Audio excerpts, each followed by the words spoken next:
Hi hello అందరికీ welcome back to my channel glow to 15. మీరందరూ ఎలా ఉన్నారు? నేనైతే చాలా బాగున్నాను. సో ఈరోజు మన వీడియో ఏంటంటే వరలక్ష్మి వ్రతం కోసం నేను ఒక డెకోర్ రెడీ చేసుకున్నాను.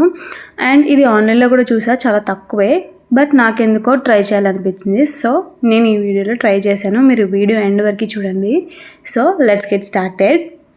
ఇలా ఒక 2 వుడెన్ చెక్కలు తీసుకున్నాను. నేను తీసుకొని దాని మీద మీకు నచ్చిన కలర్స్ వేసుకోవచ్చు. లైక్ రెడ్, ఎల్లో, మెరూన్ ఏదైనా వేసుకోవచ్చు. నాకు ఈ కలర్ నచ్చింది కాబట్టి నేను ఈ కలర్ వేసుకున్నా. అండ్ ఇప్పుడు బాగా ట్రెండ్ అవుతున్న కొల్లం డిజైన్ ట్రై చేద్దామని ట్రై చేశాను.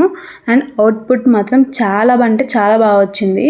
మీరు వీడియో ఎండ్ వరకు చూసి నాకు కామెంట్ సెక్షన్లో కామెంట్ చేయండి. అండ్ మీరు కూడా పక్కా ట్రై చేయండి. సో వీడియో ఎండ్ వరకు చూడండి.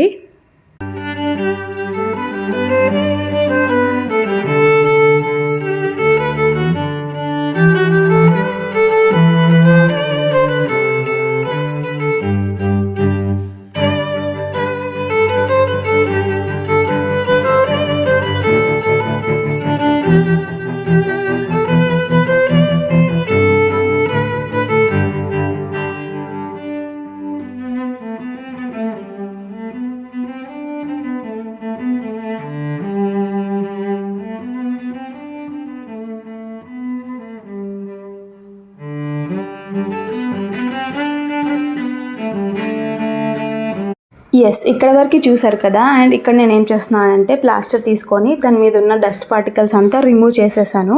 మనం డ్రై చేసినప్పుడు ఎక్కడైనా పెట్టినప్పుడు యాక్రిలిక్ పెయింట్స్ వల్ల కొంచెం డస్ట్ పార్టికల్స్ అనేది దాని మీద ఉంటాయి. సో అవి రిమూవ్ చేసుకున్న తర్వాత ఈ గ్లాస్ వానిష్ వేసాను. ఇది వేయడం వల్ల ఏంటంటే షైనీ లుక్ వస్తుంది. డస్ట్ పార్టికల్స్ కూడా అంత తొందరగా పడవు అండ్ చాలా రోజుల వరకు ఉంటుంది. అండ్ ఇది వాటర్ ప్రూఫ్ కూడా చాలా బాగుంటుంది. ఈ లింక్ కావాలంటే డిస్క్రిప్షన్లో మెన్షన్ చేస్తాను, మీరు కూడా పర్చేస్ చేసుకోవచ్చు. అండ్ ఇలా మీరు రెడీ చేసుకున్న తర్వాత దీపాలు పెట్టుకున్న దాని మీద ఫ్రూట్స్ ఆర్ ఏవైనా పెట్టుకోవచ్చు. లుక్ అయితే చాలా బాగుంటుంది. అండ్ చూస్తున్నారు కదా, ఇలాంటి మంచి వీడియోస్ కోసం నా ఛానల్ని సబ్స్క్రైబ్ చేసుకోండి. వీలైతే లైక్, షేర్, కామెంట్ కూడా చేయండి. అండ్ ఇలాంటి మంచి వీడియోస్ కోసం స్టే ట్యూన్డ్. ఇంకా మంచి వీడియోస్ రాబోతున్నాయి. సో ఇలాంటి కొల్లం డిజైన్స్ ఎవరైనా ట్రై చేయాలంటే ట్రై చేయండి. అంతే.